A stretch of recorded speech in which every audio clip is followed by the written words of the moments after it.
Hello! So it's been a few days since I have made a video, but yesterday was the 35th anniversary of the ADA. So that's the Americans, and so this is America where you've got your five hands and you go around like fences, fence, fence, fence, fence, America, and then since we're talking about Americans, people, then we put the ER, the people on there. So Americans so you have your A hand shape, put it together and go out with disabilities, or DA, disabilities, and act, you spell it. And the ADA was signed in 1990, and that was President Bush. And it was signed because it wanted to give people that had a disability equal access. For what?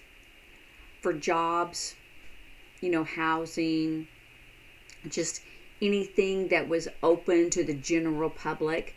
So, or for everyone. So general public, you can do general public, or you can do for everyone.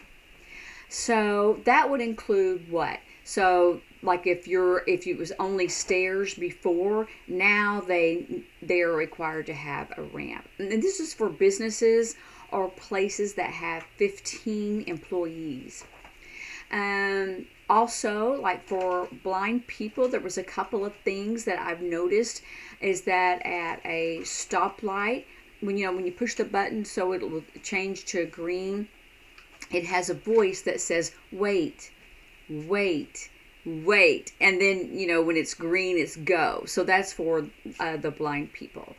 And they also have on that walk the little circles that you can feel that you're on that walkway. And also for like computer screens, and you can enlarge, and even on your phone, you can enlarge the text so you can see it better. So that helps people with low vision. And then also, so you always have to have those ramps. You can do ramp this way, or you can spell it, or handrails, guardrails. Like for example, in bathrooms, they have one like a handicap stall that's larger for a wheelchair.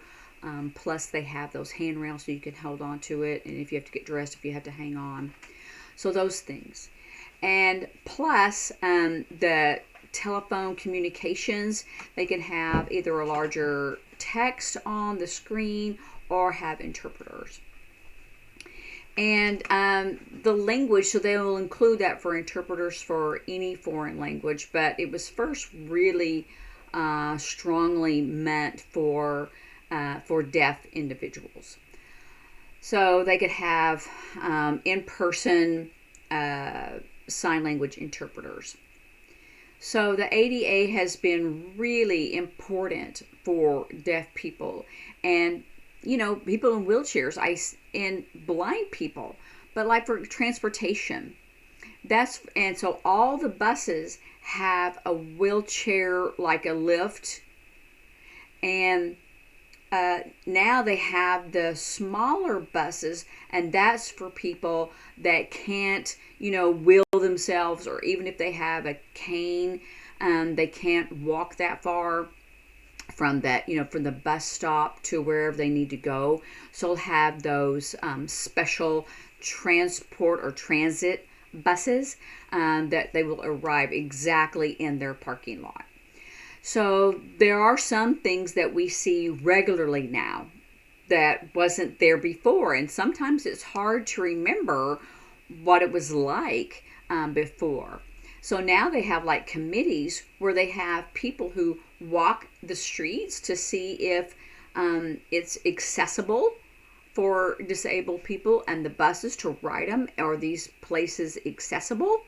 So there's various things that people do to continually try to improve different areas.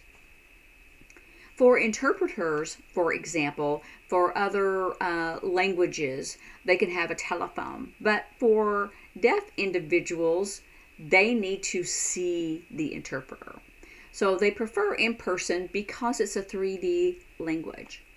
Then in some places, especially medical offices, they'll have a VRI. Some people call it AI or it's a machine, but it's not a robot. It is a real person, just like me on the, on the other side. It's just on a screen, and yes, it's a computer, and yes, it's 2D. And so that's why sometimes interpreters have to move their hands in a different way. I'm sorry, there's a hair in my eye. But also, they have, for school, they have interpreters.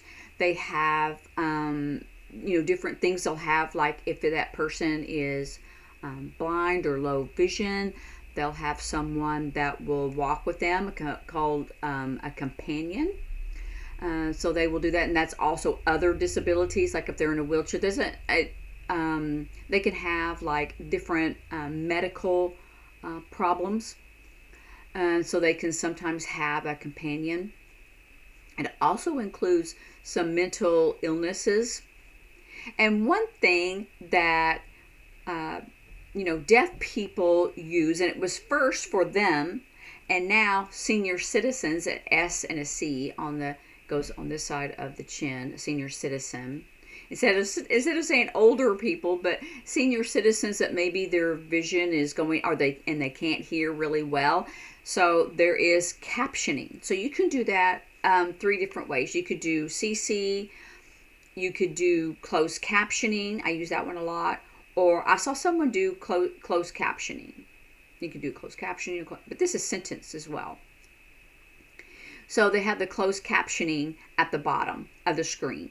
And you can also, and the reason I included the low vision is because you can get the text, the words bigger, right? You can decide, do you want it this big, this big, this big? There's like several that they can have bigger.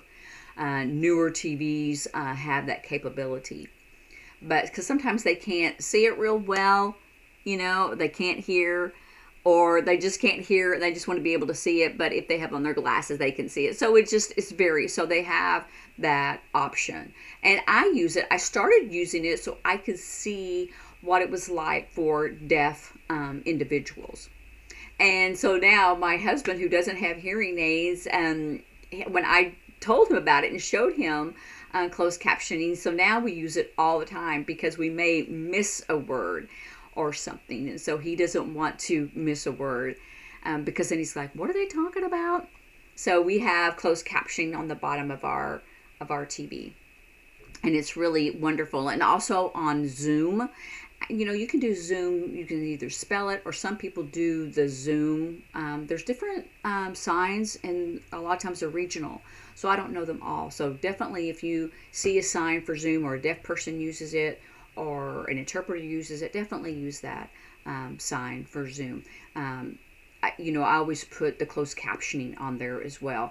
That way I can turn down the volume and I don't have to disturb anyone. And plus, when you have the transcript, you can save it, and so you can read it later or share it with other people. So that's nice. So I use closed captioning a lot for a variety of reasons. So the ADA simplistically means reasonable accommodations, change, match accommodations for people that have a variety of disabilities, or DA. You can do either one, because some people may not use that for disabilities, so DA is a good alternative for disabilities. So just kind of look around in your area when you're driving or walking, or you're in whatever you see. If you're in a public space, what is it that you're seeing that would help other people that had a walking problem, a seeing problem, or a hearing problem? And and then you'll notice that that's what the ADA, and that's what they support, and that's what they do. And they continually do that. So try to notice it and maybe think, what would it be like without that? Because maybe we're so accustomed to it, or we've never seen something without it, we forget, or we don't know. So just try to look and observe and see how the United States has supported the ADA.